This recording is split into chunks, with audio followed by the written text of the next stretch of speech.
నమస్తే welcome to 9+ news.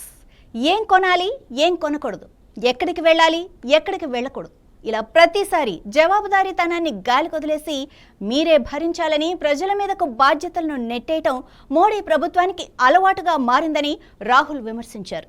ఇలా ఇన్నేళ్లుగా సంక్షోభం తలెత్తిన ప్రతిసారి రాజీ పడిన ప్రధానికి దేశాన్ని పాలించడం ఇకపై సాధ్యం కాదని రాహుల్ గాంధీ మండిపడ్డారు. దేశ ప్రజలకు మోడీ చేసిన సూచనలు విపక్షాలు తీవ్ర స్థాయిలో విమర్శించాయి. మోడీ ప్రభుత్వ అసమర్థతకు ఆయన చేసిన సూచనలు అద్దం పడుతున్నాయని విపక్షాలు ఎద్దేవా చేశాయి. యుద్ధం కారణంగా ప్రపంచం సంక్షోభాన్ని ఎదుర్కొంటుంది. ఇలాంటి సమయంలో దేశం కోసం ప్రతి పౌరుడు కొన్ని త్యాగాలు చేయాలి. దేశ హితం కోసం ఏడాది వరకు ఎలాంటి శుభకార్యాలు ఫంక్షన్లకు బంగారం కొనొద్దు. వంట నూనెల వాడకాన్ని కనీసం 10% తగ్గించాలి. పెట్రోల్ డీజిల్ పరిమితంగా వినియోగించాలి. స్వయం సమృద్ధి సాధించాలి. విదేశీ మారక ద్రవ్యాన్ని మనం కాపాడుకోవాలని అన్నారు.